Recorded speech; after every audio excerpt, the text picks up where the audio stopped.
और दूसरा भाई और बहनों, इस गंदे लोक में यहां का राजा भिखारी, यहां का मंत्री भिखारी, क्योंकि 21 ब्रह्मांड का स्वामी ये काल भिखारी। जब परमात्मा ने सृष्टि रचना में हमारे को इतना बता दिया कि इसने तपस्या करके भीख में प्राप्त किए, भीख में 21 ब्रह्मांड है, तो 21 ब्रह्मांड में अगर पृथ्वी के छोटे से टुकड़े का अगर कोई राजा बन जाए तो वो भी तो भीख में है। उसने भी तो कभी किसी जन्म में सतगुरु की भक्ति करके उस भक्ति के प्रतिफल में आज वो राजपद प्राप्त किया हुआ है, भीख। और हकीकत क्या है, 2020 में जब भाई और बहनों महामारी आई कोरोना, तो देश के प्रधानमंत्री ने भी हाथ खड़े कर दिए कि हमारा भी इतना बजट नहीं है। जबकि वो तो एक छोटा सा वायरस था, एक ट्रेलर। और प्रधानमंत्री ने भी क्या किया, पीएम रिलीफ फंड, कि भैया डोनेट करो पैसा, दान करो पैसा, दान करो पैसा, लोगों की जान बचानी है, लोगों की जान बचानी है। प्रधानमंत्री ने भी झोली फैला दी। प्रधानमंत्री रिलीफ फंड के नाम पर कोई 50 लाख दे रहा है, कोई 1 करोड़ दे रहा है, कोई 15 करोड़ दे रहा है, पैसे वाले लोग। तो जिस देश का भाई और बहनों राजा भिखारी, ऐसे राजपद को हम प्राप्त करेंगे ये ज्ञान होने के बाद में? ऐसे राजाओं से हम कोई सुखों की हम कोई इच्छा रखेंगे? इसलिए परमात्मा ने दास को प्रेरणा करके सत्सेवक भाई बहनों को मना करवाया कि हमने सरकारी राशन नहीं लेना जो फ्री में मिलता है।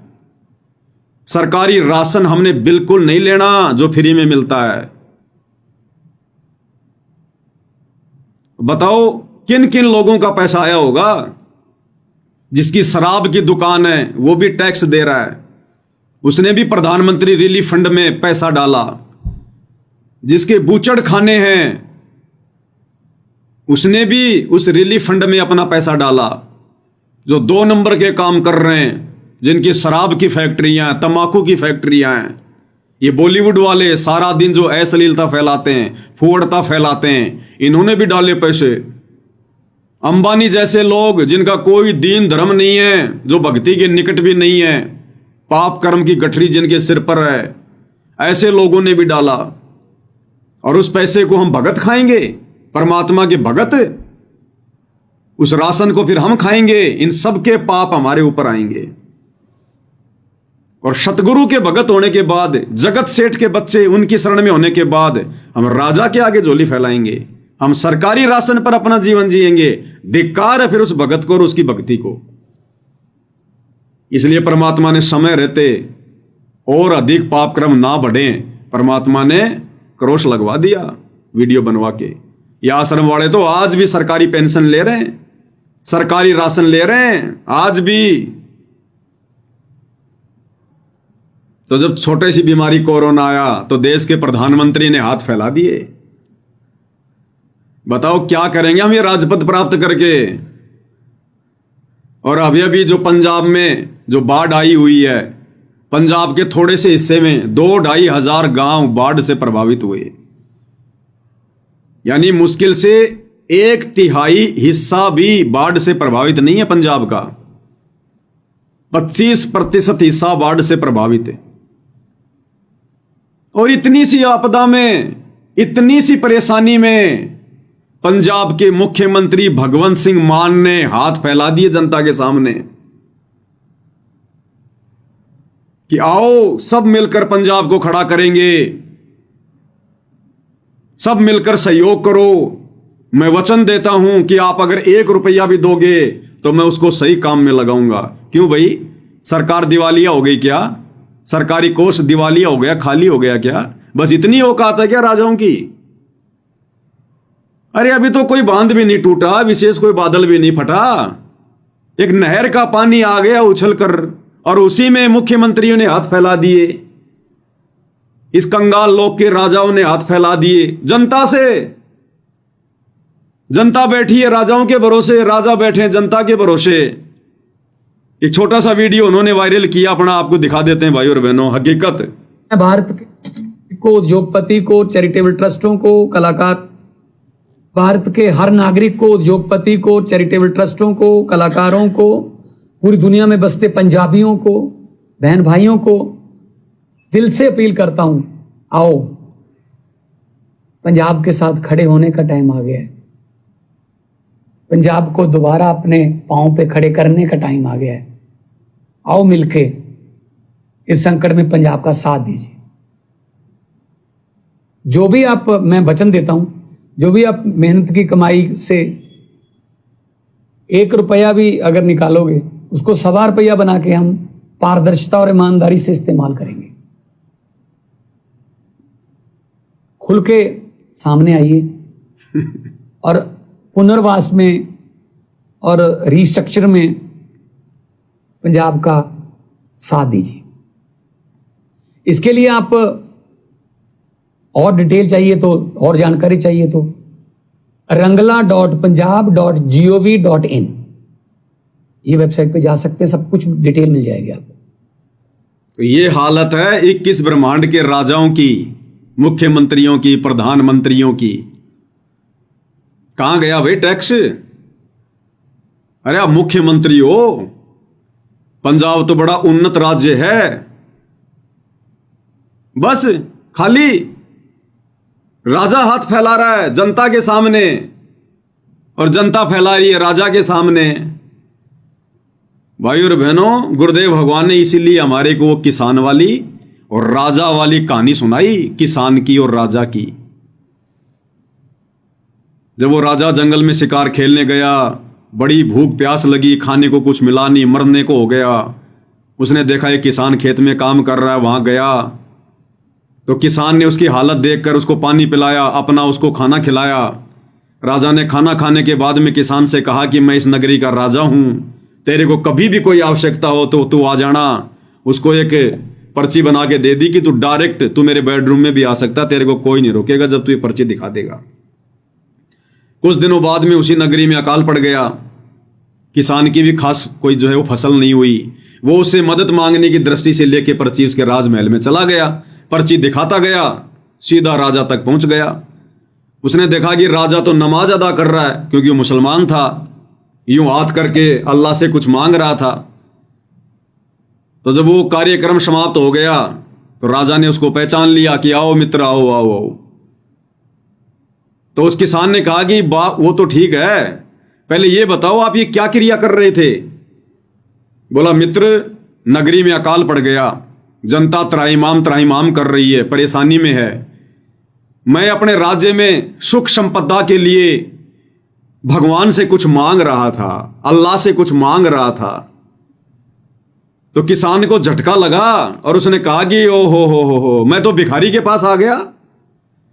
अरे मैं तो भिखारी के पास आ गया ये सोचकर कि राजा मुझे कुछ देगा, मेरी कुछ मदद करेगा, और तू तो मेरे से बड़ा भिखारी। और जिससे तू मांग रहा है उससे फिर क्यों ना मैं ही मांग लूं डायरेक्ट। अरे जिस भगवान से तू मांग रहा है उससे मैं भी तो मांग सकता हूं, फिर तेरे से क्यों मांगना? भिखारी बनूं तो भगवान का बनूं, इंसान का क्यों बनूं? तो भाई और बहनों, बताओ इन राजाओं से हम क्या लेंगे? क्या दे सकते हैं हमारे को, जब जरा सी आपत्ति आते ही इन्होंने खुद जनता के आगे हाथ फैला दिए। तो सोचिए भाई और बहनों, अभी तो महाविनाश की अच्छे से शुरुआत भी नहीं है, शुरुआत भी। 2028 युग परिवर्तन का समय है। पूरे विश्व को नानी याद आएगी, छठी का दूध, जो कहावतें हम सुना करते थे, दुनिया हकीकत में बदलते हुए देखेगी। अब उस समय क्या होगा? फिर किससे मांगोगे? जब महाविनाश की शुरुआत में ही देश के राजाओं ने हाथ खड़े कर दिए, खुद जनता से मांग रहे हैं, तो सोचिए जब आने वाला समय आएगा, प्राकृतिक आपदाओं का दौर, कहीं अकाल पड़ेंगे, कहीं भूकंप आएगा, कहीं बाढ़ आएंगी, कहीं महामारियां होंगी, कहीं युद्ध, कहीं गृह युद्ध, कहीं इमरजेंसी, कहीं तख्ता पलट होंगे। अरे उस समय क्या करोगे? तो भाई और बहनों, गुरुदेव भगवान ने यह तत्व ज्ञान देकर हमारे को इसी हकीकत से परिचित करवाना चाहा है कि पुण्यात्माओं, इस गंदे लोक के विषय में जान लो, पहचान लो, आंखें खोल लो। लेकिन फिर भी आंखें नहीं खुल रही। इसलिए भाई और बहनों, अभी तक तो गुरुदेव ने केवल हमारे को थ्योरी समझाई है कि ये कितना गंदा लोक है, भिखारियों का लोक है। आने वाले समय में प्रैक्टिकल होगा, प्रैक्टिकल। तब भक्तों की आंखें खुलेंगी कि वास्तव में इस गंदे लोक से तो निकल लो, गोल्डन चांस। अगर रह गए तो फिर हमारी युगों युगों दुर्गति होगी, यहां युगों युगों। ये तो इंसानों की हालत है, जबकि 84 में क्या है देख लो फिर।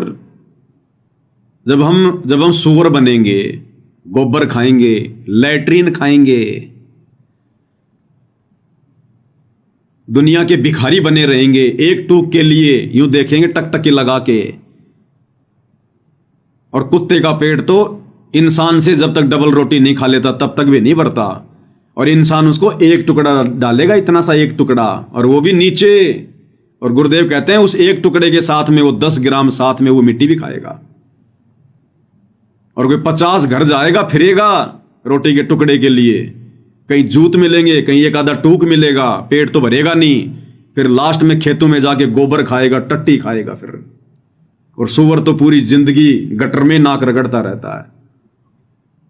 तो फिर ये दुर्गति होगी हमारी, फिर युगों युगों, एक बार नहीं, दो बार नहीं, युगों युगों।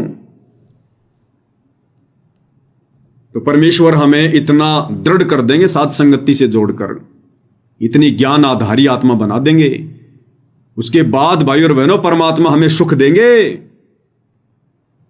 जिन सुखों को हमने वर्तमान में देखा भी नहीं होगा, वो सुख देगा भगवान हमें, गुरुदेव।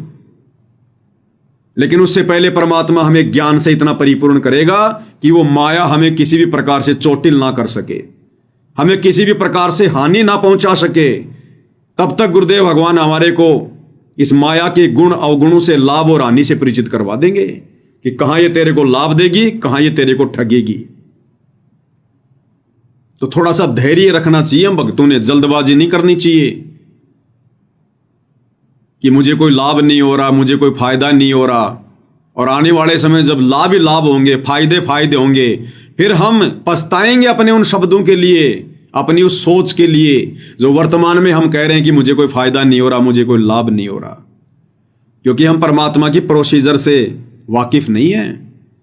गुरुदेव ने बताया यदि आपने खेत में गेहूं का बीज डाल दिया तो गेहूं से पहले चारा होगा, चारा, पशुओं का चारा, और बिन मांगे होगा और जबरदस्ती होगा। उस चारे के बिना गेहूं तैयार हो ही नहीं सकता, ऊपर वो बाली तैयार हो ही नहीं सकती। वो गेहूं निकल के आपके खेत में बाद में गिरेगा, पहले चारा गिरना शुरू हो जाएगा।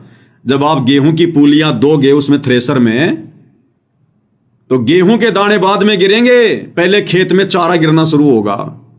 तो इस परमेश्वर की ये जो शत भक्ति हम कर रहे हैं, अगर धैर्य के साथ, विश्वास के साथ, मर्यादाओं के साथ, गुरु को परमात्मा मानकर, मोक्ष को ध्यान में रखकर, तो भाई और बहनों मोक्ष तो मिलेगा ही मिलेगा। लेकिन जब तक जिएंगे ये चारा परमात्मा इतना दे देगा, इतना दे देगा, हमने खेत में छोड़ना पड़ेगा, खेत में। ये बस बहुत हो गए, इससे ज्यादा नहीं चाहिए। गुरुदेव कहते हैं मैं तुम्हारे हाथ खड़े करवा दूंगा, हाथ खड़े, कि भगवान अब और नहीं चाहिए, परमात्मा बस और नहीं चाहिए। लेकिन उसके लिए भाई और बहनों हमने थोड़ा धैर्य रखना पड़ेगा। और भक्ति और मर्यादा ये हमारे अस्त्र शस्त्र हैं, इनको हमने बहुत ही संभाल के